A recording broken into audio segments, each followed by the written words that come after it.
Hey, good morning, good afternoon, good evening, everyone. My name is Jason Weil. This is the JupyterLab weekly meeting for Wednesday, December 4th, 2024. Looks like we have 8 people on the call this morning, including myself. I will drop in the link to the agenda in case anybody has items to add to the agenda or you just want to sign in. Today is the first Wednesday of the month, which means that we should prioritize accessibility topics. I am not seeing any accessibility topics on the agenda just yet, but we'll keep an eye on that. But let's start the agenda and go to Mike to talk about JupyterLab 432. Yep, it's been released, and thanks to Nick, it's already on CondeForge as well. It contains a number of bug fixes. One of the most annoying issues, unfortunately, is that due to a new version of HTTPX, we needed to change the code because the existing installations were failing as we didn't have a ceiling pin. And in this pull request, the requirement was set to the new version, but unfortunately, a lot of the ecosystem, so many packages such as Langsurf and apparently Olama, I'm not sure if it's due to dependency of Langsurf or not, still require the older version of HTTPX and do not support the new one. So Nick yesterday opened an issue suggesting to reconsider how we are pinning HTTPX. Potentially we could sniff to use either code compatible with new version or old version or remove it altogether. Yeah, so this is just a heads up if anyone has thoughts, suggestions, or knows of why we need to use HTTPX. I think we don't, but yeah. As was a heads up, if you try to update that, there might be some issues, and ideally we could release a new patch version which relaxes or improves the situation in some way.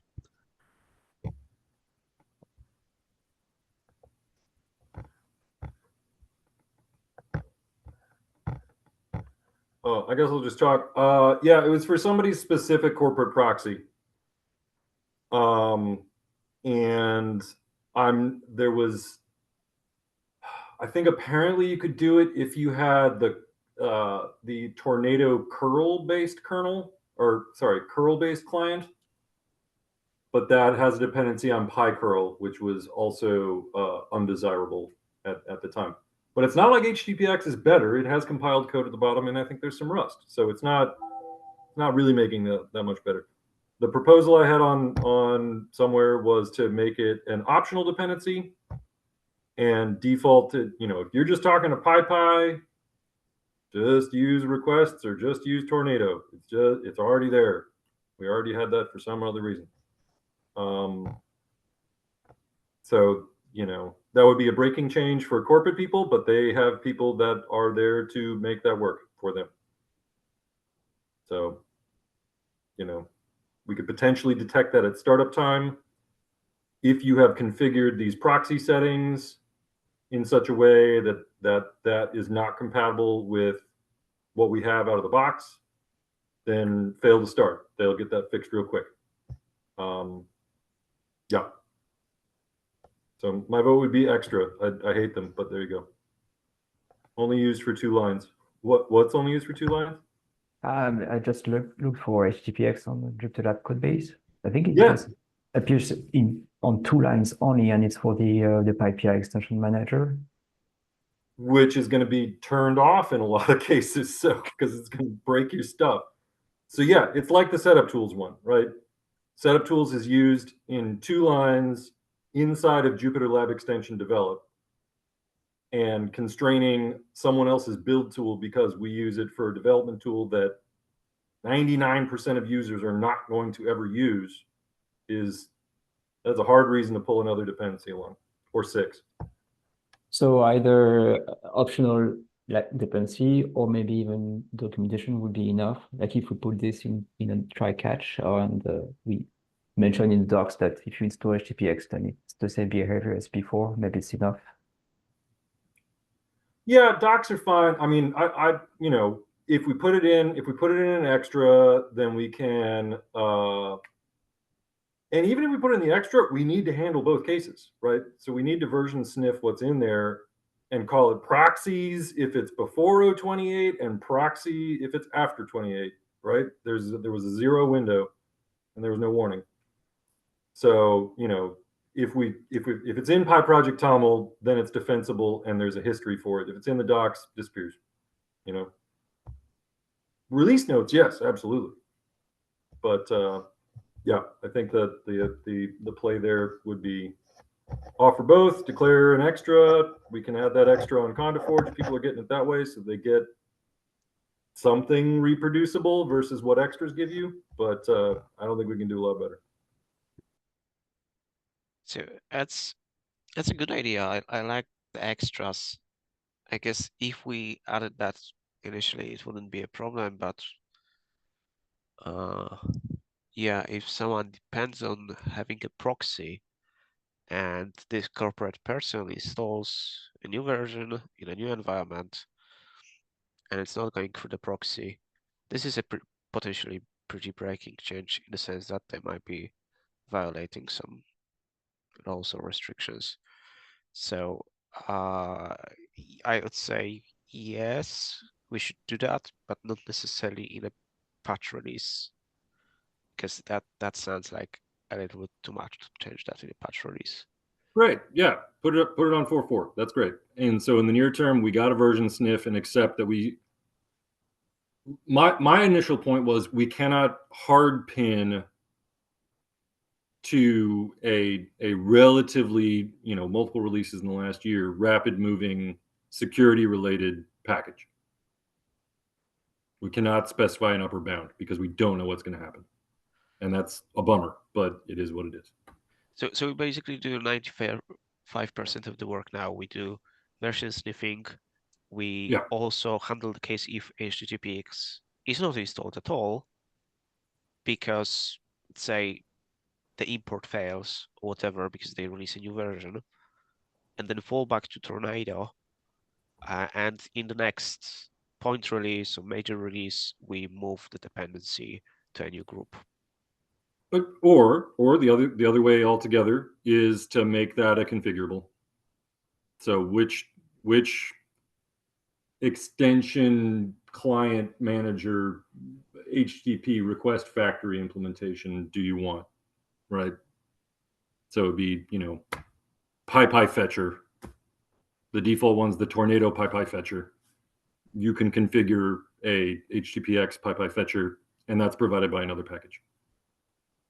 Anyway.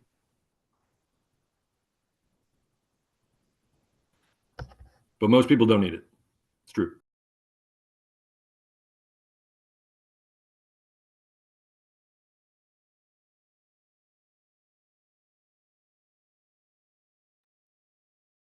All right. I see Jeremy has a few items on the agenda. Yeah.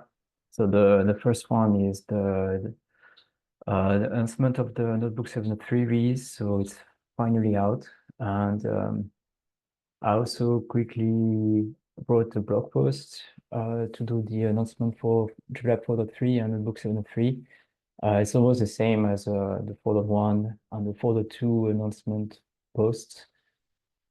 Submitted to the Jupyter publication on Medium quickly, so there is time to review, and hopefully it will be published soon, since it's already been a month since the JupyterLab 4.3 release. So I posted the draft there in case someone wants to have a look. We discussed the post with Mike on Zwip. Thanks, Mike, for the suggestions. And speaking of Zwip, it seems like we talked about this, I think, 2 weeks ago or so, like switching from Gitter to something else. And some people seem to be liking Zulip, so we are giving it a try right now. I think a few of us are now chatting on Zulip, and there is a JupyterLab channel. In case you would like to try it, I think that would be great. So we gather a little bit more feedback and see if it could be a good fit for at least the Jupyter Frontends group, or hopefully for Jupyter in general, both for users and for developers. So I opened an issue there and also have a draft PR on JupyterLab to direct users to Zulip instead of Gitter metrics. But maybe we should discuss it first before doing the switch like officially. I don't know if we need an approval from the Jupyter Media Strategy Group or something else to make that like an official move. But I think it doesn't hurt to try it, at least like in the meantime, just between us. Like I think it's already a bit of a better experience than Gitter to chat on a few topics. Yeah. And last point is about the Jupyter Executive Council 2025 election. There is an issue on the governance repo. So if you're interested in knowing more about it, or even being part of that election, then you should check it out. Yeah, I think it's starting soon, or it has already started. The column for nominations is open. Yeah. That's it for me. Happy to discuss any of these points if you want now or later today. Yeah. So I was muted earlier. I apologize. I was trying to ask earlier. But on the subject of Zulip, I was in the Zulip room, or I thought I was, a long time ago. And then I noticed that I had very out-of-date information. I'm not sure if you set up anything new or reconfigured things at all, but I noticed that like I wasn't seeing anything from the past week until I had to like forcibly log in again. Which Zulip server is it? I think is it think it was- Jupyter.zulip? Yeah, I think it was. Yeah. Okay. I know That's- on Gitter, one of the problems was there was both a Jupyter room and a JupyterLab room. And I think we actually publicized the Jupyter one, which was very low traffic, and didn't really publicize the JupyterLab one, which had a more significant amount of traffic. Yeah. Historically, I think the JupyterLab channel on Gitter was the most active one, but I don't think it's the case anymore. I don't see that many messages on that Yeah. channel. But if you go there, I think it should be the one. And also one thing about Zulip is that all of the channels should be publicly available. So if you open it in a browser, in a like private window in your browser, I think they should be readable without having to log in. So that could be a good way to check that seeing the right content. Like if you go to the JupyterLab channel, then you should see some discussion that happened today. Yeah. Okay. I'm having trouble logging into Zulip right now, but that might be something wrong with my browser at the moment. I'll take another look at that. Nick mentions that it's not indexed by search engines. Is that something that we might want to enable to make it more discoverable? Because I know for things like discourse and GitHub issues, that can help people discover things like error messages. If you Google an error message, to be able to find discussions about it. I don't know if we would want to do that. Yeah, I don't even know if it's possible with Zulip. I don't know if it's Idiot. I mean, it's like anything else. You got to pull your own junk out, right? Like you got to get it yourself. And they have a great API, and it's not, hungry eyeballs, SEO, all that nonsense. But the point may well be to not actively solve someone's problem in chat. I know it's crazy, but if there's an actual problem, then moving that to a long form discussion on discourse or on a GitHub discussion or a GitHub issue depending on the appropriateness and the comfort level of people, is probably better than aiming to have our chats, which are, yes, it's code of conduct, but that's not it's not an official Jupyter missive when a Jupyter core member says something in a chat room, right? That's not. I see why you would not want them to be publicly indexed, even though it's a publicly available chat and you can find it through a chat on Zulip, right? If that makes any sense, it is kind of about making a safe space where people can talk about shipping software. I think that's the primary goal that we need to meet. We're not trying to create another support channel that has to be monitored, if I'm not speaking out of line. But these meetings are only an hour long, right? So we can't do the business of shipping our software without a space to talk.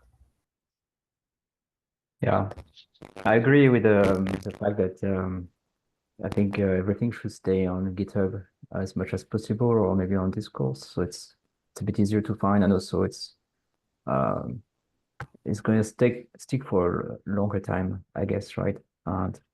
But I guess I think the purpose of Zulip is to replace Gitter. So for like if we were using Gitter just to help with some users that are not comfortable with GitHub or we don't really know where to ask, maybe it's still a good tool, right? Just to fill that gap.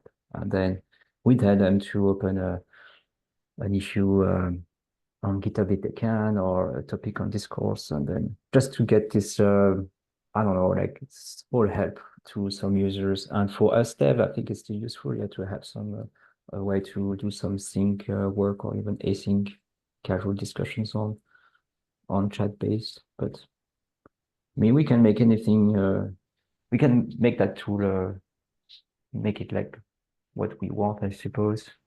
But the problem also with Zulip is that it can do both, I guess, right? Something like store information that can be retrieved later, and also have this shorter lived, topics, which is so I don't know if we need like a special rule or like guidelines for using this tool. Yeah, I mean, so the Condaforge has fully shifted over, and nobody's in Gitter at all anymore. And you will get longer form discussions, but I think the goal is to get to things that you can resolve. And you can resolve on Discourse, you can resolve on GitHub discussions. You can close an issue, but there's not a lot of intent on the closure of the issue. Right? So it's, if someone's asking for support on an issue, that's bad because we're not a help desk. Like you get it off my plate, but they're just going to keep coming, So having it end up as a answered discussion that's findable on on search on big search engines is more valuable than solving someone's problem in chat. That's just brass tacks. Like we can't solve everyone's problems in chat all the time. And I hate let me Google that for you, but man, sometimes just let me Google that for you, Maybe this could be automated with a bot on Zulip. I think the appeal of Gitter as a communication channel was that it was pretty open for folks to see like what devs are chatting about, and for extension developers, especially novice extension developers, to get help on basics, which possibly should have been in the documentation or were in documentation, but they didn't know where to look.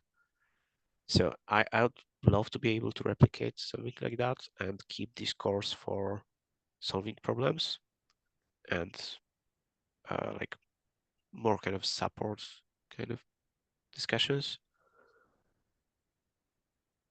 And I'm very happy with Zulip so far. It works much better than Gitter. Maybe that's not that much of an achievement, given that Gitter was not being actively developed compared to how it was like a couple of years ago. But also the desktop app, and apparently there is a mobile app as well. Looking at the statistics of usage, haven't tried this one yet, and I get notifications at least on Linux desktop, Yeah. and that's cool. I will say that, like, there is little difference between a forum and a low traffic chat room in terms of the user experience. But having a chat room facilitates things like having a live chat. Like, we could do a thing where we have at a specific time, much like with this meeting, we could have a live chat for people who would prefer to have a text chat rather than a video conference. Especially because they wouldn't necessarily have to install extra software for it.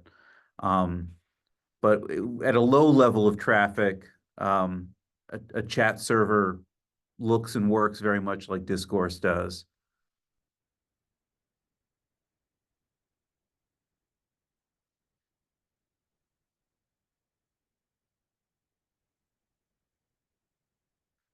It might be good though to, someone had earlier mentioned getting involved with like the media strategy group. And I think the media strategy group also maintains the Jupyter.org website, which has a community page. I'm not sure, has that been updated recently to mention that the matrix room? No, it has not.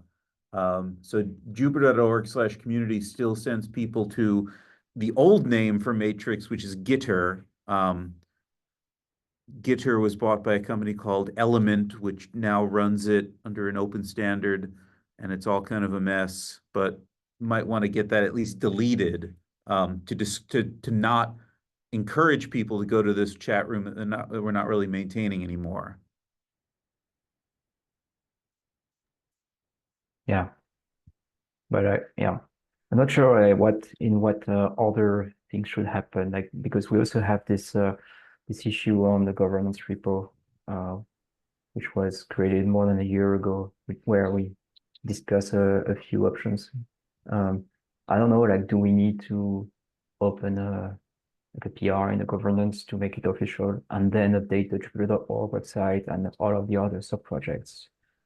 So it's not really clear. And I guess the decision would be taken there.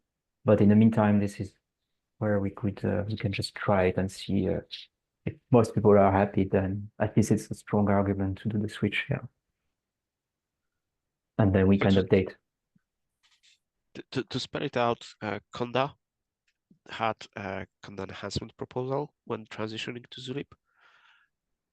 I think that we, as Jupyter Frontends, JupyterLab and Jupyter Notebook, we don't need to wait for any governance level or social media strategy group decision. We can just transition and start using Zulip, because governance or social media strategy group does not require us to use Gitter, or doesn't even suggest that we should do that in the first place. It's something that JupyterLab decided that we are coordinating our release processes on Gitter.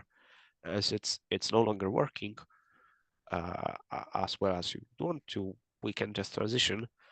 And it seems that Jupyter Hub team also did something similar. And once, like one thing is the transition happening naturally, and then maybe separate thing is changing the Jupyter.org community page, where maybe input from the governance or media strategy group is more important, and where they actually get to decide whether to include Zulip or just remove Gitter. Yeah, that's their responsibility at this point.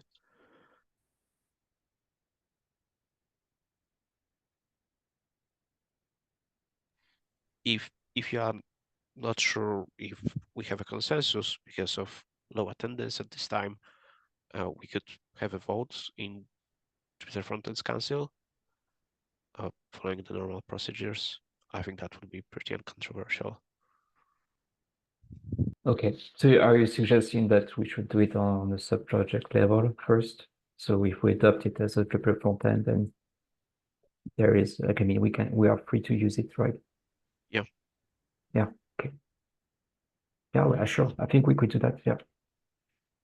Yeah, by the way, I just noticed on the community page on Jupyter.org, the Jupyter chat room, it says a real-time chat room for general development related discussions. I guess it was already specific in, you know, the kind of use we expect from Gitter.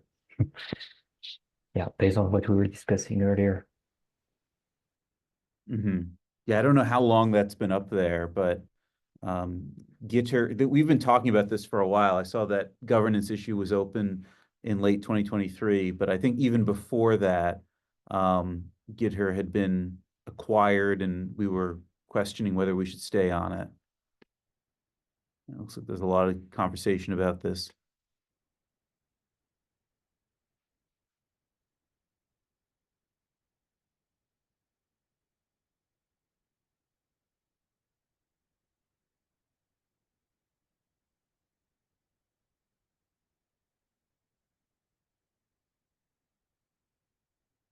Okay. Any other topics to discuss here on the record?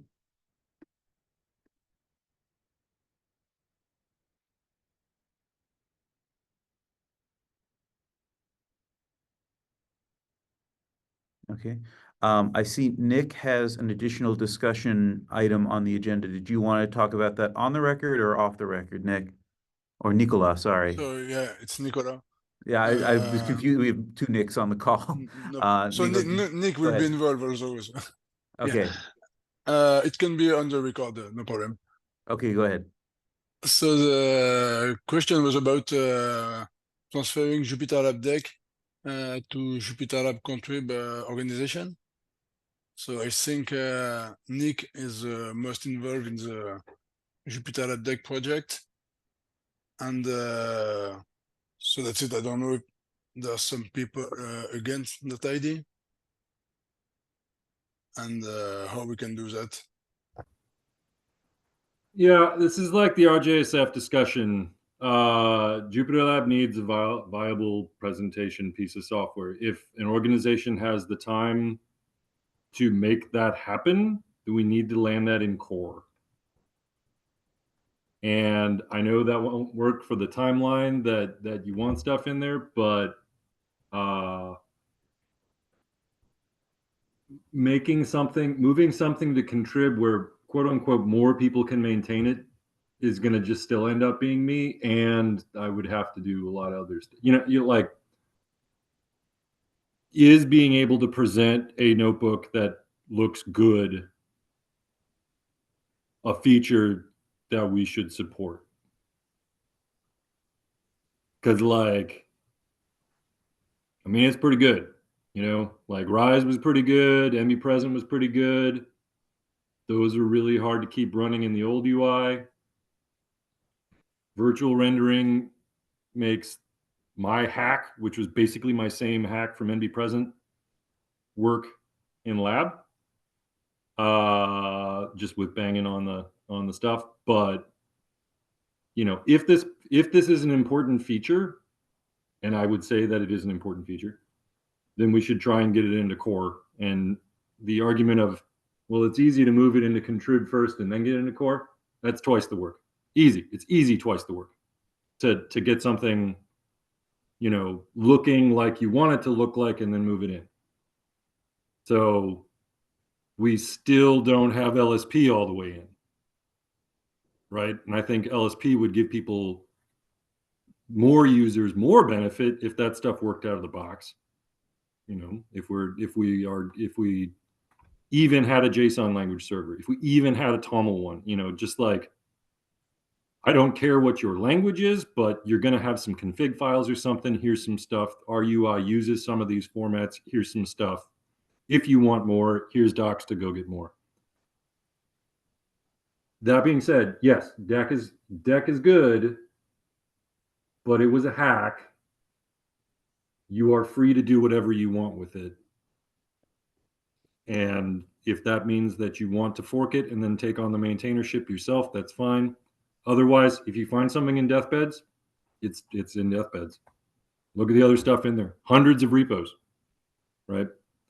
And they build on top of each other. Because if you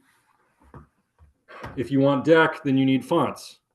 Okay, so should a user be able to configure the style of any element in JupyterLab in JupyterLab? Because that's what deck relies on, is being able to just hide everything that it doesn't want and absolutely position stuff and change Z indexes and add animation frame. Well, I didn't push the animation. Right, like eventually, if these things continue to be useful and powerful, we need to stand back and look at, is that a feature that belongs in core? And this is not tooting my own horn here, right? Like, I built those things because those things didn't exist in JupyterLab. And if they did, I wouldn't have to. And don't you think it's a good first step to move it to JupyterLab Contrib and see if other people want to contribute in it, and then see if it's more useful and maybe at the end be in core? But so I don't really know why, because currently this is not maintained anymore. I think you are not maintaining it, so nobody is maintaining it. And if it's go in JupyterLab Contrib, maybe some people can help with it, help with maintenance, and make it evolve. I don't know.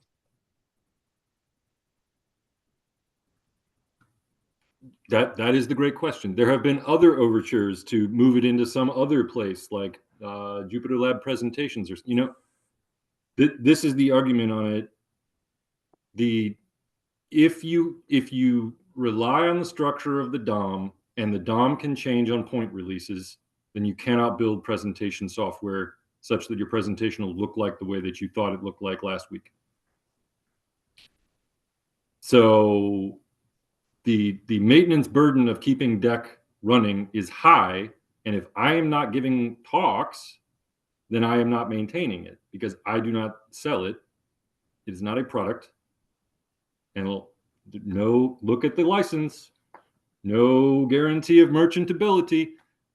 So yeah, you can move it to contrib, go for it. But like, I'm gonna keep doing my thing with my stuff my way. That's why it's on deathbeds and not already in contrib. We've moved other things in there. And like with the RJSF discussion, should an extension author be able to configure, or better yet, not an extension author? Should someone building a server extension be able to have some UI without writing any TypeScript? Probably. They should probably be able to wire up a post to their server extension in JSON, written in Python. But right now, the way that we have wrapped RJSF, you have to know all the React nonsense. And it's deep and ugly, right?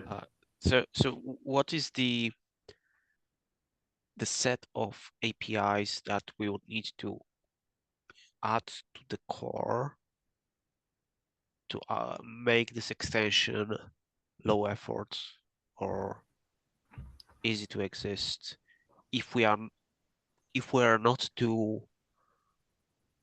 make it a core function? Like, what is the alternative? Because yeah, I understand what you are proposing is this is a function which likely would be cool in core, but we are not 100% certain if the trade-off to maintain that in core is there. So is there like things that you need to do access private things, or to not have a way to manipulate the widgets the way you want to, write over them, etc.? Yeah, I mean, so right now, if you look at like how the JupyterLab rich text thing works, it has to replace the built-in notebook renderer in order to do what it does, because it wasn't able to do it directly in it. You're not just overloading the Markdown extension, right? you're overloading code mirror for Markdown and the rendered, which become the same thing, which is awesome and the way it should be. But whatever, here we are. So what you would need, like, is probably something related to new view of notebook. Again, it's very much shaped around how I give presentations. So I want that Rise-like feature where you can actually edit code, run code, change code directly in a slide and see the output right there.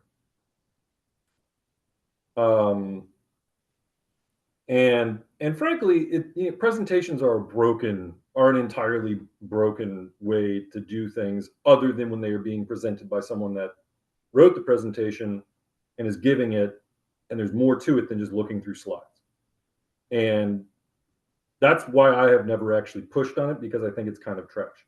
But HyperCard is amazing.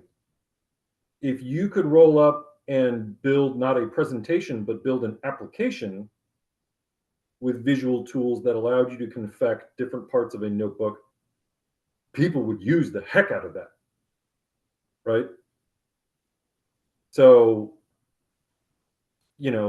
near-term fixing a thing that has a relatively long dependency chain, right? You start digging into what you find inside a JupyterLab deck, and you're not going to like what you find, because you're going to find a bunch of other stuff that doesn't work with Jupyter 4.2 or 4.1 or whenever things went crazy on me. I think it's 4.1. So there's enough missing stuff that would make it hard for that to live outside of it. The core APIs are, I need to be able to style anything on the page any way that I want it and turn that on and off. And that's what JupyterLab Fonts does, is by rocking dynamic style sheets. And hey, we got IDs now, that's cool. And we got tags, so that's cool. And there's the presentation mode, which goes up on the top level document. There's also an enormous amount of style injected into the DOM, which makes it very hard to think about. But that's what it is right now, without going down the styled components, TypeScript, untestable nightmare. So it needs that capability to be able to style anything. And then you need some concept of like a state machine that manage, like the stack-based approach on JupyterLab Deck is terrible, because the metadata that we put in there to support Reveal.js is terrible. Its model is weird, and I don't think we should necessarily accept that as canon, even though it's part of NB format. So then, given that, what is a pattern for which items should appear on the screen at this time? And that can include source, a rendered output in the case of Markdown, or outputs. And widgets used to be something special altogether, and they're not anymore. So, a cell piece or cell part, or I forgot what it's even called, can be independently positioned somewhere on a page, which means they need to be independently visible at a particular time. But with virtual rendering, things that you do, like if you're at the beginning of I forgot, does virtual, if you make a %HTML way at the beginning of a long notebook, and you put some CSS in there, when you scroll down, does that go out of scope? No, the outputs stay attached now, which is cool, but there is this little bug, which I actually want to share, at least in the chat, for SVGs. If you have SVG definitions in that HTML, there is a bug in all major browsers for like 12 years now, which means that the SVG images start to flash and do not work correctly. So yeah, it works as you would expect, except that browsers, if something is hidden, not displayed, have a terrible bug with rendering of SVGs. But that's not the end. I mean, so the situation that I had lined in there was this concept of layers. 99% of the time that you look at an organizational document, you know, an organizational presentation, even JupyterLab has it, or Jupyter has an official slide deck thing. It's got a watermark, you know, it's got the name of the organization in the top right, and maybe it's got a date over in the bottom, or, you know, some nonsense like that. So attaching that stuff to the screen, it just disappears and it's gone, you know. So that was what that enabled prior to the windowed rendering. So it's really a state. It's very much a state machine, and I should have done it in NB Present and I didn't, and I should have done it in Deck, but I didn't. Well, no, actually, NB Present kind of had it because it grandfathered in north, south, east, west for possible directions that you could go. But really, that's just a state machine of like go away, not go away, but do something new. And so if you could actually build applications, if there was an app view and you could just, you know, it wasn't like old Visual Basic form builder, you know, like 1,000 more windows, but like I can grab all of our stuff is drag droppable. So if I could drag an element into a place on a canvas and resize it, you know, that would be the UI that a lot of people would want. You'd want some way to build it programmatically. You'd want some way to do that. You want to be able to control it with however, like there's been a, you know, bunch of things on JupyterLab Deck was like, my specific brand of presentation remote doesn't work with your thing. Like, I don't know, man. It's overloadable. It's in the shortcuts, you know? So that's the problem. You can't make everybody happy on presentations. It is impossible. And if the environment underneath you is changing, then it's twice as bad. So that it's a bummer, but you know, I welcome you to try and maintain JupyterLab Deck without me, but I do not have the bandwidth right now to do it. That is all. Okay, thanks for the clarification.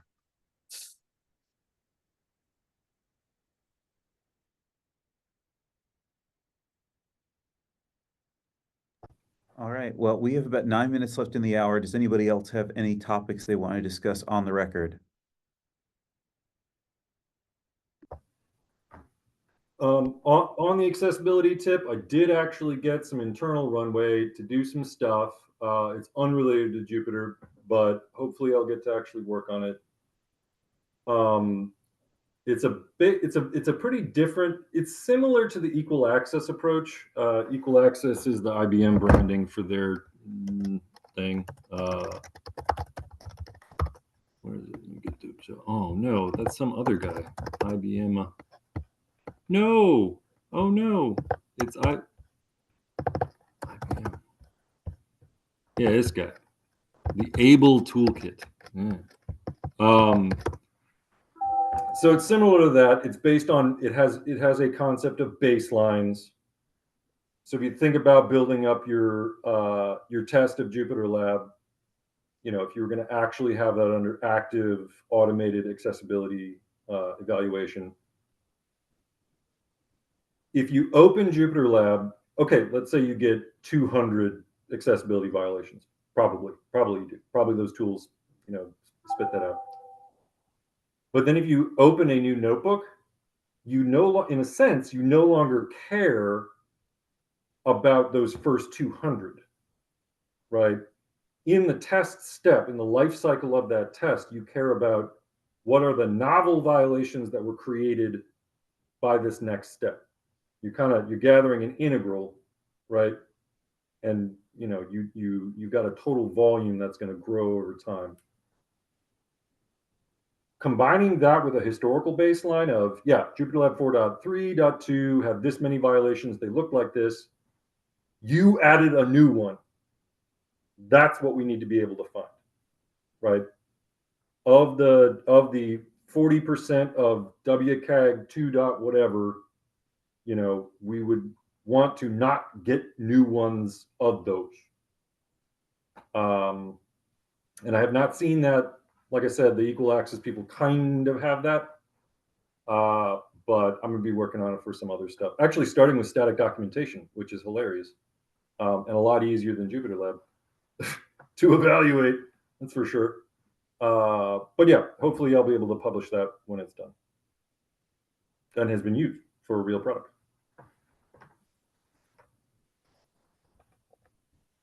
Has anybody actually dug into what Jest? Well, that's the point now too. Can we use the native node test runner? Like, that would be great because Jest is not maintained either. Yeah, I think we have an issue about this on the repo. I agree, it would be great if we could just get rid of Jest. Yeah, I mean, they say it's even faster. Like, sometimes when something moves to standard lib, it goes there to die, but I guess it's good. You know, the node one's good.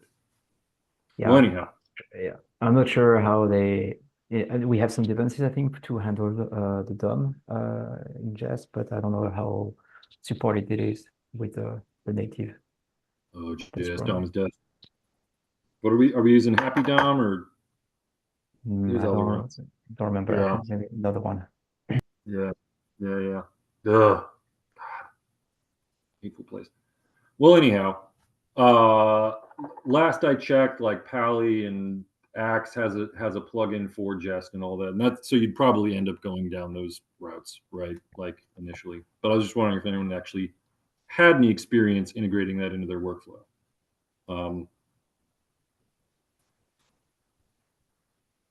But I guess if I haven't done it, then you know,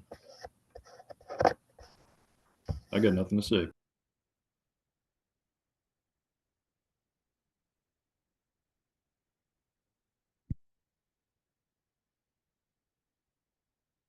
All right, we have on the record that Nick has nothing to say. So we have 4 minutes left in the hour. There is a meeting at the top of the hour. Does anybody else have any topics they want to have on the record?